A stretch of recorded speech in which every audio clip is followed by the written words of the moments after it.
Cameron Stott is an Anishinaabe chef born and raised here in Grand Rapids.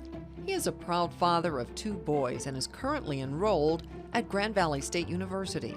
He is part of an organization called I Collective, an autonomous group of Indigenous chefs, activists, herbalists, seed, and knowledge keepers. Indigenous food systems are central to his knowledge of Indigenous cuisine and how he translates that into modern context using foraged edibles, wild game, and locally grown foods. Cameron hopes to utilize his knowledge of Indigenous food systems to educate others. Working with the Kent County Food Policy Council, Cameron has laid foundations in his community to create equitable food access and bring his cultural take on cuisine into his work.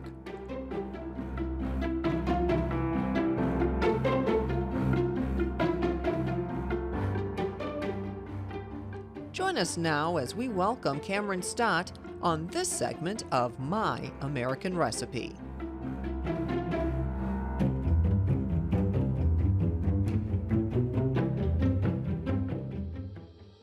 I am so excited to be here today with Cameron Stott. We are cooking up some good things in the kitchen. Tell me what we've got in store today. So today I'm going to be cooking wild rice congee and blue corn waffles with duck eggs. This is Indigenous food. This is unique to your culture, and you want to make sure that that kind of legacy continues through your cooking. Right. I spent a long time on my culinary journey wondering why my culture hasn't been represented in cuisine. And so I wanted to make sure that my culture was represented properly. So I did a lot of research and I joined a bunch of groups that were associated with Indigenous foods, and I started learning, and that's where my journey brought me, is here. Wonderful. And so what are we starting with? So the first dish that I'm starting with is a wild rice congee. So the wild rice congee is cooked with stock, and it's cooked until it soaks up all that liquid. And then we're gonna hit it with a bit of grated ginger. We're gonna hit it with some maple syrup, sunflower seeds, pumpkin seeds, and cranberries. Well, let's get cooking. Alrighty, let's take a look at where we're at here. The wild rice congee is done. So what do we do next? It's very simple. We're just going to add the wild rice to the bowl. We're gonna take a knob of ginger.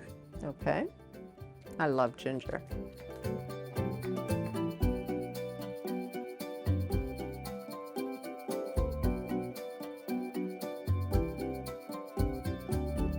What's our next step? So we added the ginger.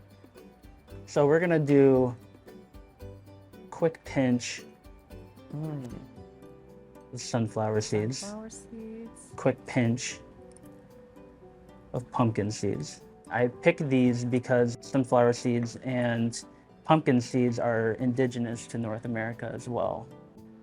And then I just saw you added some cranberries, dried cranberries? Dried cranberries, yes. Okay. That was part of the original native diet, was foraged high bush cranberries. So I use these dry cranberries as a replacement for that. We're gonna pour some maple syrup over top. Maple syrup is also a staple of Native American diet because we used to tap maple trees, thousands of years ago. I like to keep that tradition alive. Would you like to try it? I would. Yeah, let's try it. Let's dig in here. I want to make sure I get some of that maple syrup and a cranberry. Oh my word. Isn't that good, right? That is so good. Wild rice congee. That is one for the books. Well, let's talk about the organizations that you work with. The baseline is to make sure that there's no food insecurity for anyone. I always have a philosophy that food is medicine, isn't medicine unless it's accessible for all. And so I take that very seriously, and I take measures in the community to make sure that people have access to food, sustainable, healthy foods. I experienced food insecurity as a child. So growing up, I had to be inventive of how I was going to make a decent meal for myself. And that kind of is what inspired me to be a chef, but also I held on to that. I just wanted to have access to those healthy, sustainable foods. And now that I do, I want to create that access for other people. What are you doing with the Kent County Food Policy Council so we have sustainable food sources for those in the community who are lacking? We just began, so we're in our beginning stages, but we are trying to advance equity within food systems. It's all about creating that access to that food. There's so many barriers for sustainable ingredients, and not just price, but like just the knowledge of growing your own food and knowing where your food comes from. That is power. Do you want to have your own restaurant? I did dream of having a restaurant one day, but I think that my main focus is teaching people about sustainable foods and indigenous food systems. The wild rice congee, delicious, wonderful. And now we're doing a blue corn waffle with what? With the duck egg. Duck egg. We're going to talk about that duck egg in just a minute. So let's get started. The first thing that we're going to do is we're going to put our dry ingredients in. Okay, what do we got? I like to use this Rise flour blend. It's my favorite gluten-free flour. When we did the wild rice congee, you mentioned, of course, that the wild rice is gluten-free. Are you a gluten-free fan? When we talk about decolonize or indigenizing food, we think of food pre-colonial. We were introduced to foods that had a lot of gluten, dairy, and our systems were not adjusted to that. So that when they came over and introduced those things to our diets, it did not really agree with us. So part of venturing into pre-colonial cuisine is kind of getting rid of some of those factors like gluten and dairy. It was much healthier and sustainable. People were healthy, they didn't have a lot of disease, they lived a long time. That's very true. Yeah. Yes.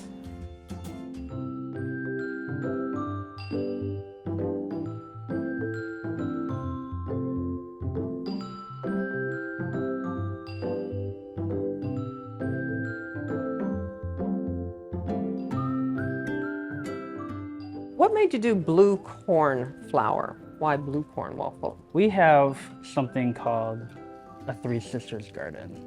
Corn, beans, and squash are all called the Three Sisters. They're codependent on each other. So you plant the corn first, and you let it grow a little bit, and then you plant your beans, and the beans grow and they climb up the stalks, and then you plant your squash on the ends of the mounds, and the squash shades so that other weeds don't grow in. I chose to use corn flour in general because that's one of our really important crops to indigenous people. And now we are getting ready for the duck egg. I have a question. What's that? Why a duck egg? Well, it's part of the land. We didn't really have chickens. So you had the ducks. So, we supplement that with duck egg for decolonized cuisine. Okay, absolutely.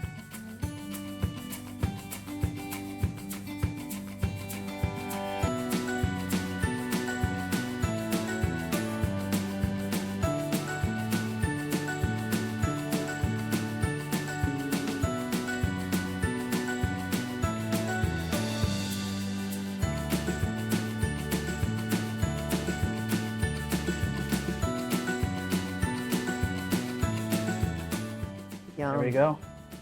Look at that. Cameron, if anyone wants any more information, they can go to the Kent County Food Policy Council and their website to find out more. Thank you for joining us today.